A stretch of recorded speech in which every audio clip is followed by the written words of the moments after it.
ఇప్పుడు ఈ పాప గురించి ఏం చెప్తారు? పాప వస్తుందని అంటున్నారా? ఈ రోజు రాత్రికల్లా వస్తే రావాలి, లేకుండా రాదు.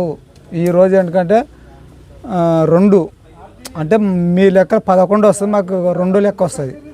అంటే పురుషుడు స్త్రీ. ఇక్కడ ఈ 2 ఆకర్షణలో జ్ఞానం కోల్పోకుండా ఉందంటే ఖచ్చితంగా అదర్శనం అవుతుంది. ఈ బేలు ఏడైనా సరే ఏడ్చుకుంటూ కూర్చుంటుంది. లేదనుకో రైట్ రాదు, ఇంకా అయిపోయి.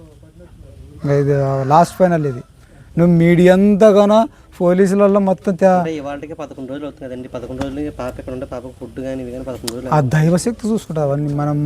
మనం ఇట్లే ఉండే ఇట్లే 100 రోజులు ఉండే కానీ మనకు ఆకలి కాదు. ఆయన వచ్చి లోపల చచ్చుకుందంటే ఇప్పుడు జ్ఞానులు కూరకాణాలు ఉంటూ ఉన్నారు. వాళ్ళ లోపల చచ్చుకుందంటే మనకు ఆకలి ఉండదు, మరి ఇదంతా జల్లు మన కంటి చూపు ఉండదు. జల్లు పట్టి అన్ని రకాలుగా కూడా ఎదిగారు. మళ్ళీ ఇక్కడ పాప గాలి వాతావరణం పట్టుకోగలుగుతాను. ఈ గాలిలో ప్రత్యేకం అవుతుంది పగ్గుమని. అంటే మేము దీన్ని మీ కళ్ళతో చూసినాం కాబట్టి చెప్పగలిగినాం దీన్ని. ఇప్పుడు దగ్గర 8 బృందాలు దీని గురించి గాలించారు కదా. ఎవరికి దొరకండి ఇవాళ ఎలా వస్తుంది అంటారు పాపని?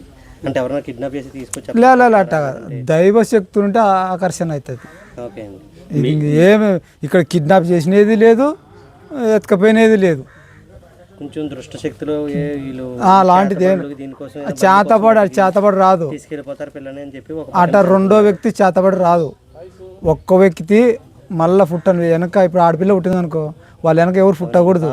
ఇది అతి శక్తి అన్నమాట. శక్తినే వాళ్ళు ఓతపర అంటే శుద్ర పూజ చేసుకునే వాళ్ళకి అవసరం పడుతుంది. ఇది మనం చెప్పరాదు బయటికి. ఇట్లా ఇది ఉపయోగించుకుంటారు అవతల. మాది ఆదిశంకరాచార్యుల పీఠం. మా పీఠం ముద్దరించినామంటే ఎవరు తరం కాదు. మా గద్వాల్ అలంపూర్ డిస్టిక్ మాది జోగులాంబ. ఇది నిరూపించడానికి వచ్చాను నేను.